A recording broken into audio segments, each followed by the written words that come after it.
खबर की शुरुआत करने से पहले मैं आपको राजा रघुवंशी की मां का वो बयान सुनवाती हूं जिसमें वो बार बार फांसी फांसी फांसी की मांग कर रही है कि सोनम को फांसी की सजा मिलनी चाहिए। और वहां पर राज कुशवाहा की मां का वो बयान भी सुनवाती हूं जो कहती है कि मेरा बेटा निर्दोष है, उसकी कभी भी सोनम से कोई ऐसी बातचीत नहीं हुई जिसके बाद कोई प्रेम प्रसंग का शक व्यक्त हो। सुनिए आप। मेरा बेटा गया वहाँ पे काम करता था, तो जहाँ पे काम करता था उनके घर भी जाता कोई, क्योंकि वो ऐसा कुछ किया ही नहीं थी इसलिए वो गया था। वो बहुत रोता था भैया, जब ऐसा हुआ ना और कसम से घर आया तो इतना रो रहा था, इतना रो रहा था, कुछ पूछे कि नहीं। मैंने बोला राज बेटा तू मुंह देखा, हम भी बहुत रो रहे थे। तो बोल रहा था मम्मी मैं मुंह देखता तो मैं वापस घर नहीं आ पाता। मेरे को ऐसा लगा था ऐसे जैसे हम रो रहे थे ना, हमारे पापा को ऐसा हुआ था, ऐसे उनकी मम्मी उनके पापा और सब परिवार ऐसा रो रहा था। ऐसा रो रो के मेरे को बता रहा था वो। आज को उनकी मम्मी लेकर आई थी, मतलब हमारे यहाँ कोई ड्राइवर नहीं था वो इसलिए हम उसको लेकर आए थे। मैंने उनकी मम्मी से बात करी कि देखो इनने इतनी बड़ी साजिश रच के और इनकी हिम्मत कैसी हुई कि जो मेरे घर तक आ सकते हैं। तो बोले हमको इस चीज़ का नॉलेज नहीं था और हमारे यहाँ कोई ड्राइवर नहीं था, हम सबको आपके यहाँ आना था, हमारा बेटा वहाँ पे बैठा था तो हम किसके साथ आते, इसलिए हम उसको राज को लेके आए थे। वो हमारे यहाँ काम करता, बोले बिल का काम करता, बिल काटता। उन्होंने हमको ऐसा बताया गया। मेरा राज कभी आज तक ये बात कोई जिक्र नहीं हुई, कभी कोई बात नहीं हुई। जितने दिन से काम 2 साल से मेरा राज वहाँ काम करता था, आज तक कोई बात नहीं हुई। न किसी भैया ने बोला, न कोई मतलब जो लड़कियाँ काम करती थी कोई ने नहीं बोला, न गोविंद भैया बोले, न उनके पापा बोले। आज तक कोई कभी कुछ नहीं देखा। अचानक ये न्यूज में कहाँ से आ गया कि राज उससे प्रेम करता था, कि ये हुआ वो। मेरे को तो कुछ समझ में नहीं आ रहा भैया, मैं क्या बोलूँ अब। जैसे कोई बात होती तो कोई बात छुपी तो नहीं रहती, सबको पता चल जाता है, ऐसी बातें छुपती क्या। उनके माँ बाप के पास जाओ लड़की के और पूछो कि कभी तुमने ऐसा देखा, तुमने कभी ऐसा सुना।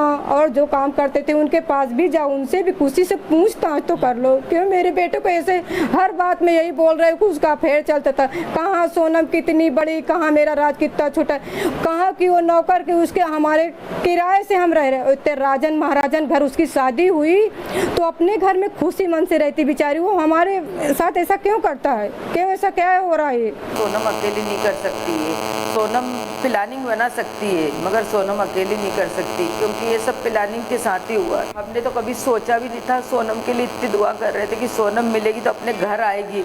हमको नहीं मालूम था कि ऐसा करेगी वो तो उसने तो शादी की थी और उसको जैसे जहाँ से ले गए थे वैसे घर लेके आ जाना था, इसके बाद में नहीं आना था। तो तुम्हारा रास्ता वो उसका रास्ता, हम तलाक दिलवा देते भले चाहे हमारे बच्चे के साथ नहीं रहना। शादी तो हो गई थी ना, छुट्टी। हाँ उनकी मम्मी को बात करना चाहिए ना, कि उनको पता होगा ना कि उनकी चोरी ऐसी थी तो उनको क्यों फंसाया, हमको क्यों मुकरा।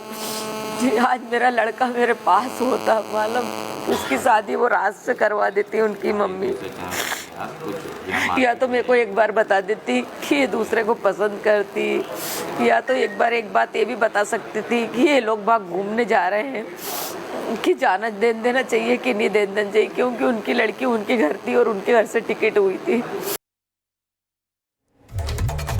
हमारे साथ सृष्टि जुड़ गई हैं, सृष्टि रघुवंशी जो कि राजा की बहन है और उनसे हम बातचीत करेंगे। सृष्टि, लगातार शुरुआत से ही आप अपने सोशल मीडिया पर एक मुहिम शुरू कर चुकी थी और जस्टिस की मांग कर रही थी। शुरुआत में आप अपने भाई और भाभी दोनों के लिए इंसाफ की मांग कर रही थी, लेकिन ये मामला किसी और दिशा में आगे बढ़ता है और अब सोनम का कबूलनामा भी हो चुका है। चुन्नी देवी जो कि राज कुशवाहा की मां है, वो कह रही हैं कि उनका, राज का और सोनम का कोई भी ऐसा अवैध संबंध नहीं है जिसका बार बार जिक्र किया जा रहा है।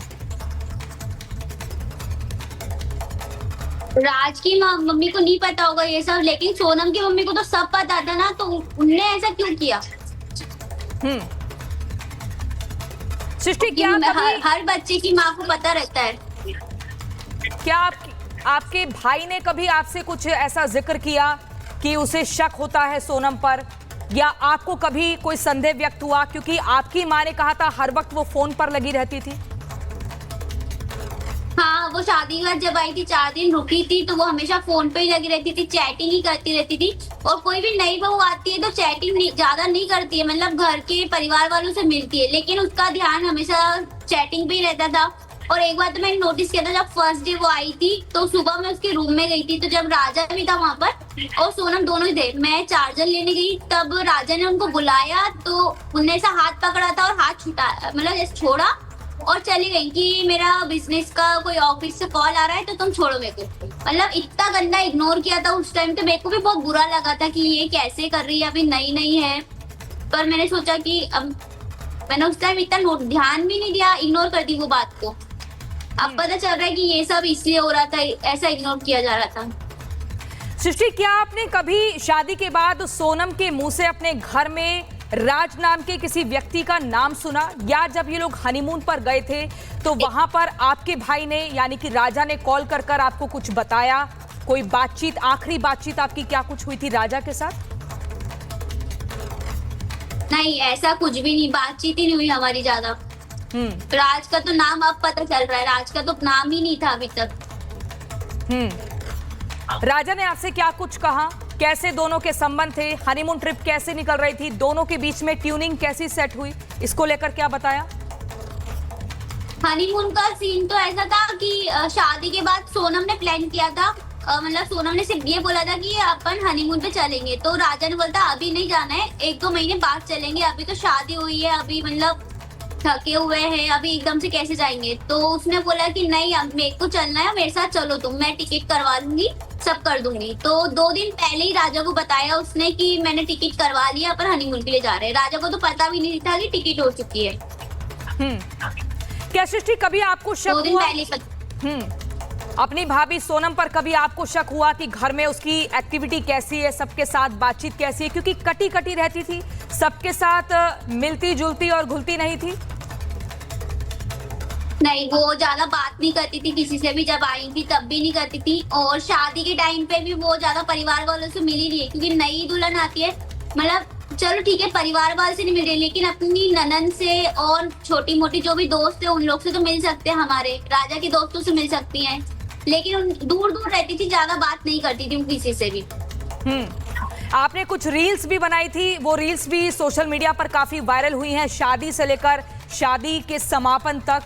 आपकी और सोनम की ट्यूनिंग कैसी थी? दोनों की कितनी बात होती थी और बातचीत किस विषय पर होती थी? अब मेरी ज्यादा बात नहीं हुई है उनसे, मतलब शादी के टाइम भी नहीं हुई है ज्यादा बात। तो मेरी लास्ट बात उनकी जब वो घर आई थी तभी हमने मतलब ऐसे नॉर्मली बात करी थी कि कैसा क्या चल रहा है, आप क्या करते हो, ये सब। तो उनने बस इग्नोर करी थी, ज्यादा उन्हें ध्यान ही नहीं दिया मेरी बातों पे, तो ऐसा हुआ था, ज्यादा बात हुई नहीं हमारी।